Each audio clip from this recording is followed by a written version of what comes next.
आज हम सुनेंगे गणेश जी की व्रत कथा। पौराणिक कथाओं के अनुसार एक बार भगवान शंकर और माता पार्वती नर्मदा नदी के तट पर बैठे हुए थे।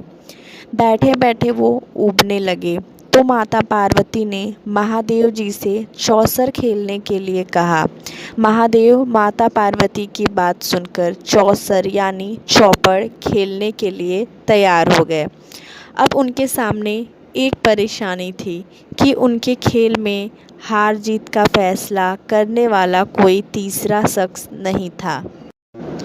इसका हल निकालने के लिए शंकर महादेव ने आसपास के घास के कुछ तिनके इकट्ठे किए और उससे एक पुतला बना दिया। फिर उसमें जान डालकर उससे कहा, हे पुत्र, मैं पार्वती के साथ चौपड़ खेलूँगा और तुम हम दोनों के खेल के साक्षी बनोगे। खेल के अंत में कौन विजयी होता है तुम्हें इसका निर्णय करना होगा। उस पुतले से इतना कहने के बाद महादेव और माता पार्वती ने चौपड़ का खेल खेलना शुरू कर दिया। दोनों ने बारी बारी से 3 बार चौपड़ का खेल खेला और संयोग से तीनों ही बार माता पार्वती की जीत हुई।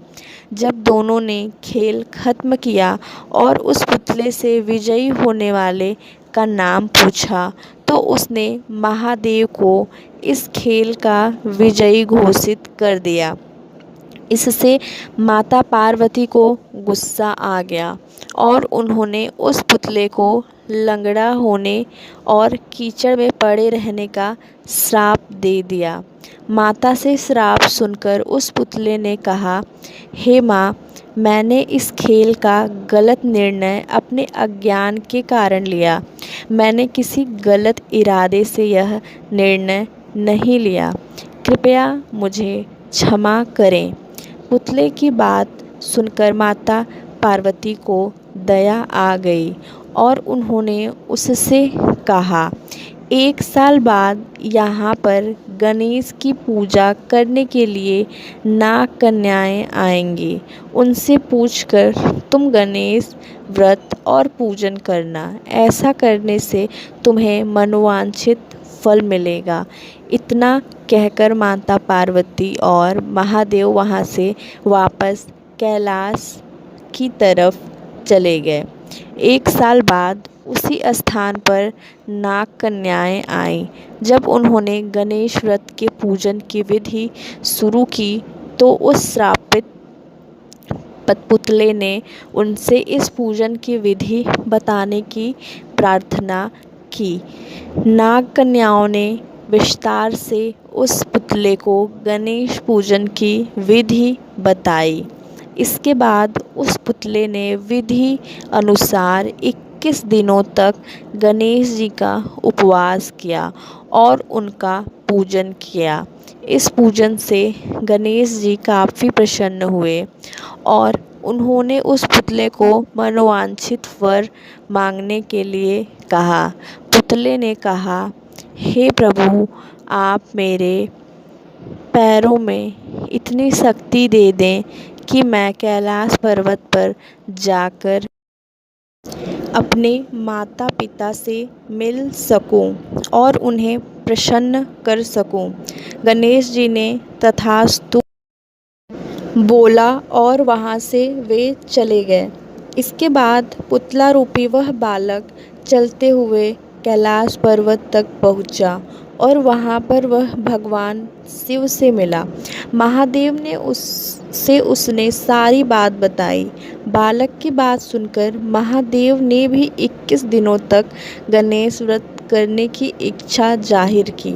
दरअसल चौपड़ के खेल वाले दिन माता पार्वती महादेव से भी नाराज होकर कैलाश छोड़कर वहाँ से चली गई थी। माता पार्वती को मनाने के लिए महादेव ने भी 21 दिनों तक गणेश व्रत किया। ऐसा करने से माता पार्वती 21वें दिन कैलाश पर्वत वापस आ गई और उनके मन में महादेव के लिए जो नाराज़गी थी वो भी खत्म हो गई। माता पार्वती के वापस आने पर महादेव ने सारी बात उन्हें बताई। यह सुनकर पार्वती के मन में भी अपने बड़े पुत्र कार्तिकेय से मिलने की इच्छा उत्पन्न हुई। उन्होंने 21 दिनों तक गणेश व्रत करने का निर्णय लिया। उस पुतले रूपी बालक द्वारा बताई गई विधि के अनुसार माता पार्वती ने 21 दिनों तक गणेश जी का उपवास किया और विधि से पूजा अर्चना भी की। व्रत के 21वें दिन ही कार्तिकेय खुद ही अपनी माता पार्वती से मिलने के लिए कैलाश पर आ गए। आगे चलकर इस कथा और व्रत के बारे में कार्तिकेय ने विश्वामित्र जी को भी बताया। विश्वामित्र जी ने भी 21 दिनों तक यह व्रत रखकर गणेश जी की पूजा की। भगवान गणेश ने प्रसन्न होकर उन्हें ब्रह्म ऋषि होने का वरदान दे दिया। कहानी से सीख।